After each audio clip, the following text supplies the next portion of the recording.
Bapak Ibu Saudara-saudara yang Tuhan kasih, mari kita merenungkan firman Tuhan. Sebelumnya saya mengajak kita untuk berdoa. Bapa dalam surga, pada saat ini kami akan mendengarkan firman-Mu. Biarlah Roh Kudus menolong kami supaya kami memahami firman Tuhan dengan baik. Dalam nama Tuhan Yesus Kristus kami berdoa. Amin. Saudara-saudara yang Tuhan kasih, kita akan merenungkan firman Tuhan. Diambil dari 1 Tesalonika 5 ayat 1-11, demikian firman Tuhan. Tetapi tentang zaman dan masa, saudara-saudara tidak perlu dituliskan kepadamu, karena kamu sendiri tahu benar-benar bahwa hari Tuhan datang seperti pencuri pada malam. Apabila mereka mengatakan semuanya damai dan aman, maka tiba-tiba mereka ditimpa oleh kebinasaan seperti seorang perempuan yang hamil ditimpa oleh sakit bersalin. Mereka pasti tidak akan luput. Tetapi kamu, saudara-saudara, kamu tidak hidup di dalam kegelapan, sehingga hari itu tiba-tiba mendatangi kamu seperti pencuri. Karena kamu semua adalah anak-anak terang dan anak-anak siang. Kita bukanlah orang-orang malam atau orang-orang kegelapan. Sebab itu baiklah jangan kita tidur seperti orang-orang lain, tetapi berjaga-jaga dan sadar. Sebab mereka yang tidur waktu malam, dan mereka yang mabuk waktu malam. Tetapi kita yang adalah orang-orang siang, baiklah kita sadar, berbaju jirahkan iman dan kasih dan berketopongkan pengharapan keselamatan.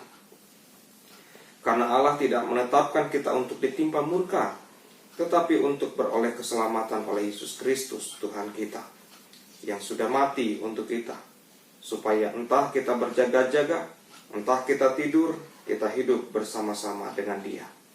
Karena itu nasihatilah seorang akan yang lain, dan saling membangunlah kamu seperti yang memang kamu lakukan. Bapak Ibu Saudara-saudara yang Tuhan kasihi, kita akan merenungkan firman Tuhan dengan tema bersama menghadirkan masa depan yang lebih baik. Saudara-saudara yang Tuhan kasih, Rasul Paulus kepada jemaat Tesalonika menyampaikan pesan yang sangat baik, yaitu berkaitan dengan kedatangan Tuhan. Mari kita lihat dulu, saudara-saudara, tentang latar belakang jemaat ini. Jemaat mula-mula pada umumnya terdiri dari orang-orang sederhana, bukan dari kalangan masyarakat atas atau masyarakat yang berkuasa. Jadi hidup mereka tidak mudah, kadang mengalami kesulitan, penghabatan, bahkan penganiayaan dari kalangan yang lain. Karena itu tidak heran kemudian mereka selalu menantikan kedatangan Yesus untuk membawa perubahan. Nah, saudara-saudara, sementara itu sudah ada yang mulai meramalkan kapan hari Tuhan akan datang. Lalu mereka mulai mengabaikan tugas dan tanggung jawab hidup mereka sebagai orang-orang yang percaya kepada Tuhan.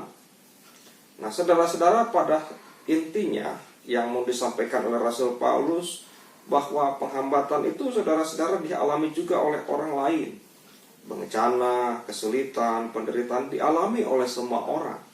Jadi menduga-duga kedatangan Yesus yang kedua kali itu adalah tindakan yang tidak baik. Bahwa hari Tuhan, kata Rasul Paulus, adalah datang seperti pencuri pada waktu malam.